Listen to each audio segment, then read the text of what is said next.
आज बनवणार आहे सांडग्याची भाजी। तर त्यासाठी हे सांडगे घेतलेले आहेत। तर हे मूग डाळ आणि हरभऱ्याची डाळ हे दोन्ही मिक्स डाळी करून बनवलेले आहेत। वाटून भिजवून वाटून डाळ वाटली डाळ त्यामध्ये मग जे आपले मसाले टाकायचे ते टाकून केलेले आहेत। आमच्या इकडे तर वडेच म्हणतात जास्त करून, सांडगे म्हणत नाही।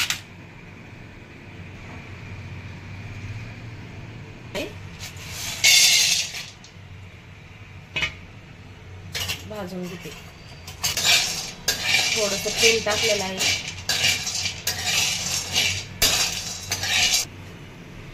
लसूण, अद्रक, खोबरं आणि थोडीशी कोथिंबीर हे बारीक करून घेतलेलं आहे। कांदा कट करून घेतलेला आहे। शेंगदाणे भाजून बारीक करून घेतलेले आहे। नवीन नवीन केल्यावर छान लागतात, लई दिवसाचे असले ना मग छान नाही लागत खायला। तर आपण दुसरी भाजी भाकर असेल तर नुसते असे भाजून येत ना, असे पण खूप छान लागतात तोंडी लावायला। किंवा सुक्की भाजी पण बनवू शकतो, सुक्की भाजी पण छान होती याची, वडे छान भाजून घेतले तर। ताटामध्ये काढून घेतले, त्यामध्ये मोहरी,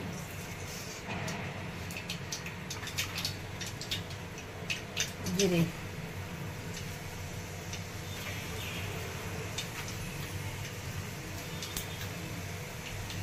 मोहरी जिरे छान तडतडलेलं आहे। कढीपत्ता,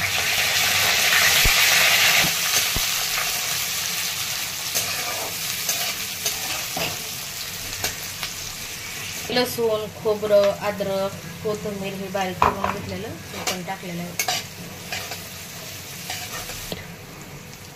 थोडंसं टाकलेलं आहे, नंतर मग टाकणार आहे घरकुल मसाला टाकत आहे। घरकुल तर हा काही इथं भेटत नाही, मी गावाकडून घेऊन आलेली आहे हा घरकुल मसाला। बाकी एव्हरेस्ट, सोना हे मसाले भेटतात, पण हा घरकुल मसाला किंवा काही मसाले भेटत नाही तिथं, घरचा मसाला।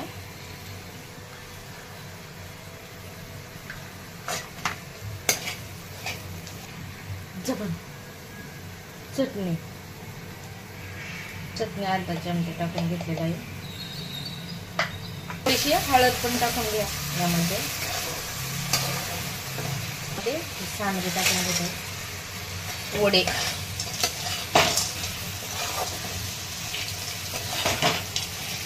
आणि ह्या भाजीला कांदा आपल्या रोजच्या भाजीपेक्षा थोडासा जास्त टाकायचा, छान होती भाजी। चवीनुसार मीठ टाकून घेते,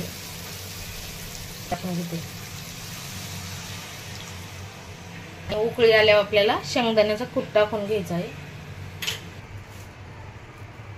शेंगदाण्याचा कूट टाकून घेत आहे आणि मिक्स करून घेते।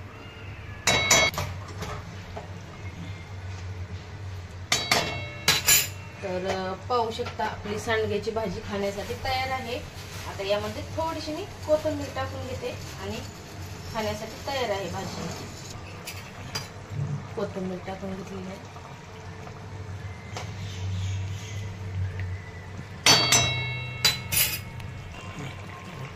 सांडग्याची भाजी खाण्यासाठी तयार आहे। या खायला गरमागरम चपाती आणि सांडग्याची भाजी।